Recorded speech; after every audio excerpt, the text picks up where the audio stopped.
Hello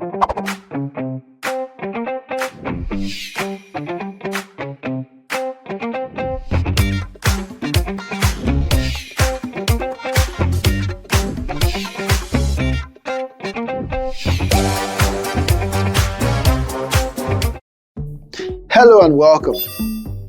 With your knowledge of measurements, quantities, and units, I bet you are more than ready for this quest. Let's go on an adventure. We will explore how to describe things by their size and direction and have some fun with calculations using this information.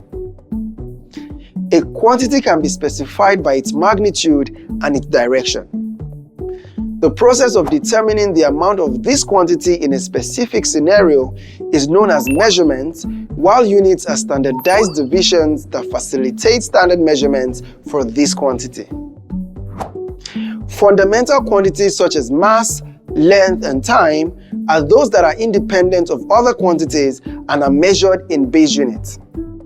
To use an analogy, fundamental quantities are like primary colors. All other quantities are made from a combination of this.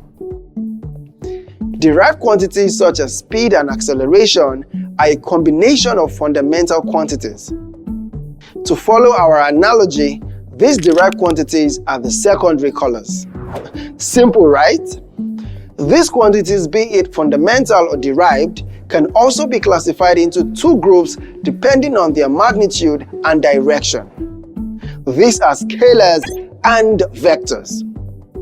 So, for our adventure, let's take the scalar route. If I asked how many flowers are on a plant, all I need as a response is the number of flowers. Scalar quantities are quantities that are fully described by their magnitude or numerical value alone. This means their direction is not considered.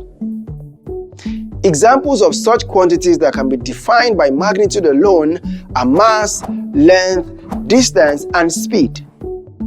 Let us take mass for example. If I say the mass of an object is 5,000 kilograms, this you will agree is the magnitude of the quantity's mass, right?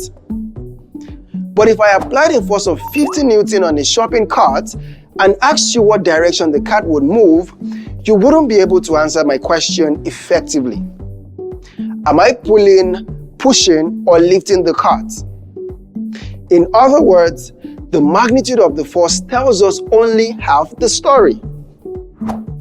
Force requires more than magnitude for us to fully describe it, and therefore it is not a scalar, but a vector. Vectors require more information, so we will discuss it in another lesson. Bye for now.